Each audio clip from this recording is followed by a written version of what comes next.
Regarding the question of the origin of evil. Part 1. BD number 8882. November 14, 1964. I want to help all of you in every spiritual adversity, for you will suffer spiritual adversity if you endorse the pure truth and yet don't know yourselves as to whether you think correctly. Just like you, my servant once approached me with the same question. But this question was preceded by a long debate which considered this thought. Consequently, an opinion had already been formed before the question was presented to me. And the answer to this question was such as human intellect had devised, and since this was an extremely important question on whose reply depended even the last and most profound mystery, namely my perfection, it was easy for my adversary to respond to them in his way. And every time this question was discussed he was able to intervene, for then I myself was no longer able to speak through my servant. Instead he voluntarily handed himself over to the adversary, which I was unable to prevent since his free will gave precedence to my opponent.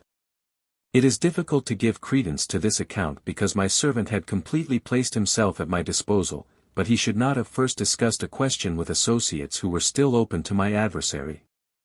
Hence the answer had already been given through them, whereas my answer sounded gently in his heart but was rejected by him, for the idea that I was also the origin of evil was far closer to him than the fact that the adversary himself had brought evil into the world. A person with the right desire for truth would have instantly recognized the flimsiness of what appeared to be my servant's spiritual product. For the absurdity that the origin of lies and truth, hatred and love, thus all opposites, are in me should have made every thinking person doubt that these revelations are of divine origin. This merely applies to the revelations about the origin of evil.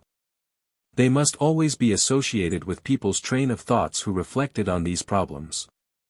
But the fact that eventually many changes occurred as well cannot be denied, therefore I repeatedly need to implement a cleansing process, since these had also resulted in a change of meaning, which, however, cannot be blamed on my servant since they happened in due course.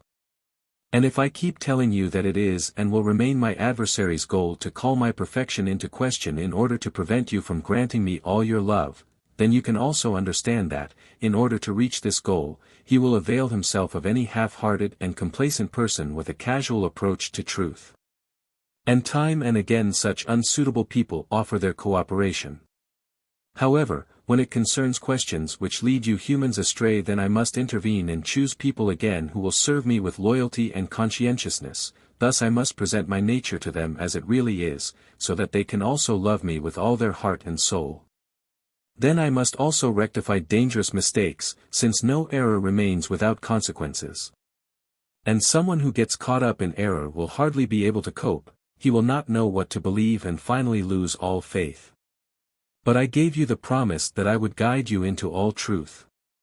And thus you will receive clarification if you sincerely appeal for it and take the path to me, since only I can grant you the truth which will unite you with me for all eternity. Amen.